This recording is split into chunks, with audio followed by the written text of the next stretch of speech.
Presiden Joko Widodo mengakui akan cawe-cawe dalam politik dan Pilpres 2024. Menurutnya, sikap cawe-cawenya ini dilakukan untuk kepentingan negara.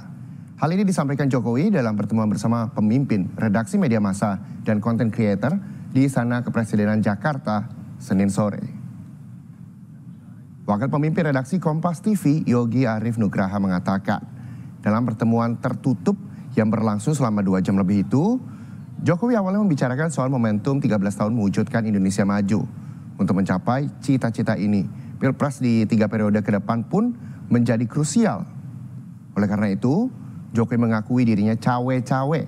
Namun Jokowi menegaskan tidak akan menyalahgunakan kekuasaan dan fasilitas negara.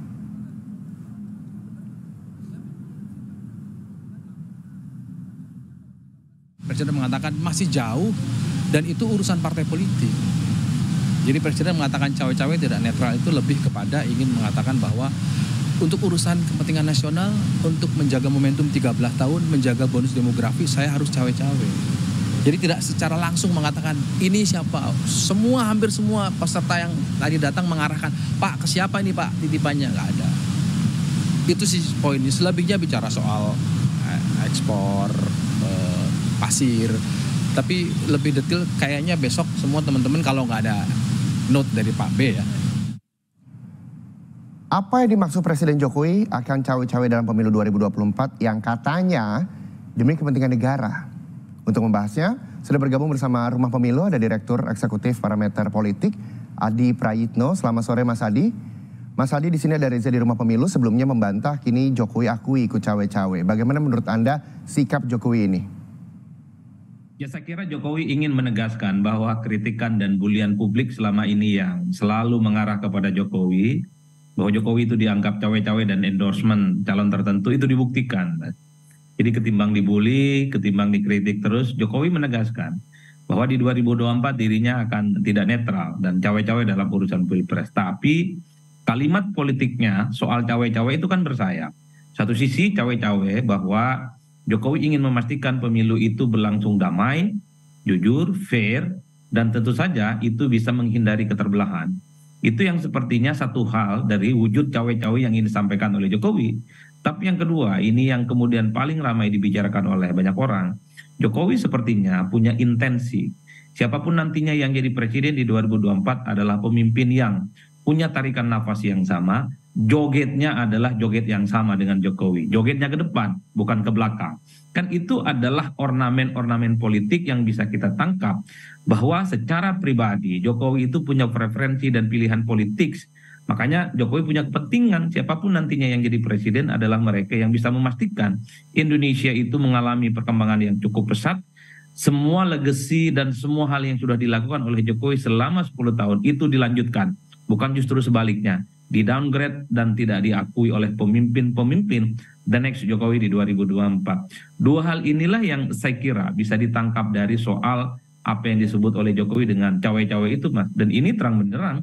Mas Adi. Tapi apakah memang Anda secara tidak langsung setuju bahwa tadi Jokowi menyampaikan bahwa cawe-cawe ini demi kepentingan negara? Beliau menyatakan bahwa tidak akan menggunakan menyalahgunakan kekuasaan dan juga fasilitas negara. Anda menilainya seperti apa, Mas Adi? Istilah cawe-cawe ini sebenarnya Jokowi ingin tunjukkan kepada publik, sekalipun Jokowi punya preferensi dan sikap pilihan politik di Pilpres, tapi Jokowi ingin memastikan bahwa semua hal itu tidak akan menggunakan fasilitas negara. Itu kan statement-statement politik dari seorang presiden. Meski bagi kubu penantang, bagi kubu oposisi, itu tidak mungkin. Karena melekat pada diri seorang presiden, punya instrumen, punya resource yang sangat memungkinkan, segala halnya itu bisa digerakkan untuk mendukung salah satu calon tertentu, Mas. Inilah yang kemudian kenapa Jokowi belakangan begitu terang benderang dikritik. Karena secara terbuka, secara vulgar, ingin ikut cawe-cawe di Pilpres 2024, bahkan menegaskan tidak akan netral. Oleh karena itulah kemudian menjadi perdebatan yang cukup serius dalam kapasitas apa seorang presiden itu boleh cawe-cawe ataupun tidak cawe-cawe. Inilah yang kemudian membelah perdebatan yang sampai sekarang tidak tuntas. Bagi kubu penantang misalnya, kubu oposisi itu tidak elok dan tidak etis. Tapi bagi kubu pemerintah sah-sah saja selama Jokowi tidak melanggar aturan dan tidak melanggar regulasi apapun yang terkait dengan perundang-undangan. Oleh karena itu, sampai sekarang ini adalah satu perdebatan-perdebatan yang menurut saya akan terus berlanjut hingga 2024.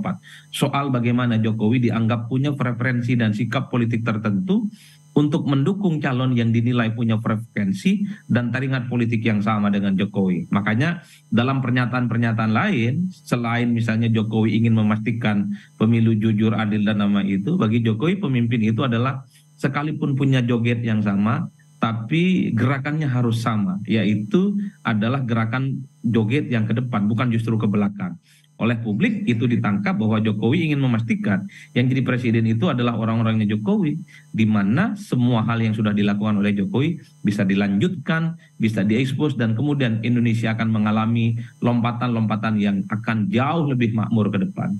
Saya kira di situ. Cawe-cawe Presiden Jokowi tentunya ada pro dan kontra. Apakah ini nantinya tidak akan menjadi bumerang bagi kandidat yang memang didukung oleh Jokowi sendiri? Dan kita tahu bahwa ada oposisi juga di sini. Apakah nantinya ini tidak menjadi bumerang buat pemimpin Indonesia ke depan?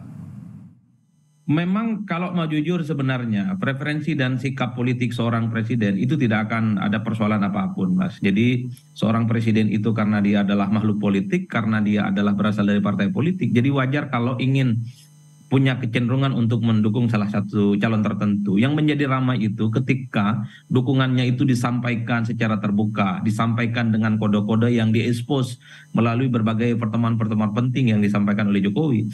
Kalau dukungannya itu disampaikan secara silence, tidak ada expose publik bahwa Jokowi mendukung salah satu orang tertentu misalnya, saya kira itu tidak akan memancing kegaduhan-kegaduhan apapun.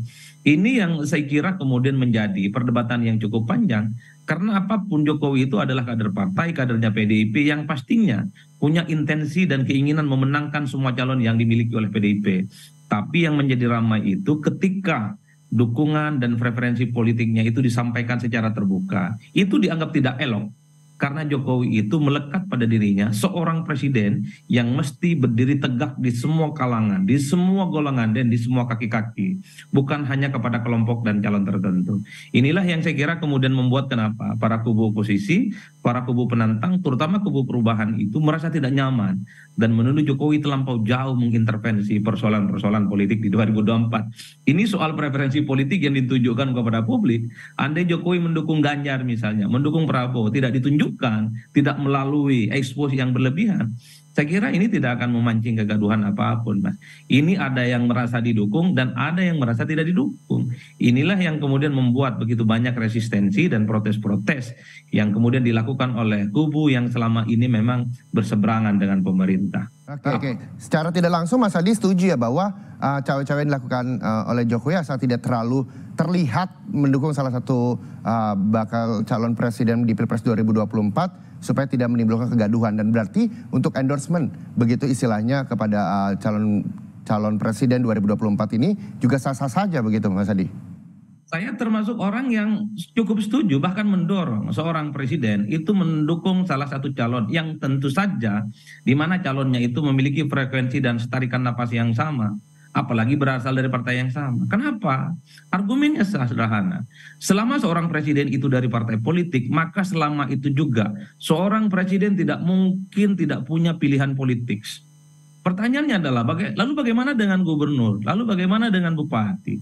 Lalu bagaimana dengan wali kota? Lalu bagaimana dengan menteri dan anggota dewan? Mereka juga bekerja untuk kepentingan partai dan calon yang kemudian digaris luruskan oleh partainya. Selama jabatan-jabatan politik strategis di negara ini berasal dari partai politik, Mas, selama itu juga, maka pejabat publik itu bukan hanya presiden, menteri, gubernur, bupati, wali kota, dan seterusnya, pasti dia punya keyakinan pribadi untuk mendukung calon yang berasal dari partai politik yang sama. Cuman kan problemnya yang menjadi ramai itu dukungannya jangan ditunjukkan. Karena Anda itu adalah pejabat publik. Karena Anda itu adalah seorang presiden, seorang gubernur, bupati, dan wali kota yang mestinya menunjukkan wajah kepada publik adalah wajah yang kemudian mengayomi begitu banyak kepentingan politik. Secara langsung sebaiknya di bawah tanah saja begitu ya, untuk dukungan supaya tidak bisa terlihat untuk siapapun yang nantinya akan didukung oleh Presiden Jokowi. Terima kasih sekali lagi Direktur Eksekutif Parameter Politik, Mas Adi Praetno atas waktunya di Rumah Pemilu. Dan saudara, Rumah Pemilu masih akan kembali usai jeda, jadi Anda tetaplah bersama kami dengan sejumlah informasi yang nantinya akan kami hadirkan untuk Anda. Salah satunya soal Komisi Yudisial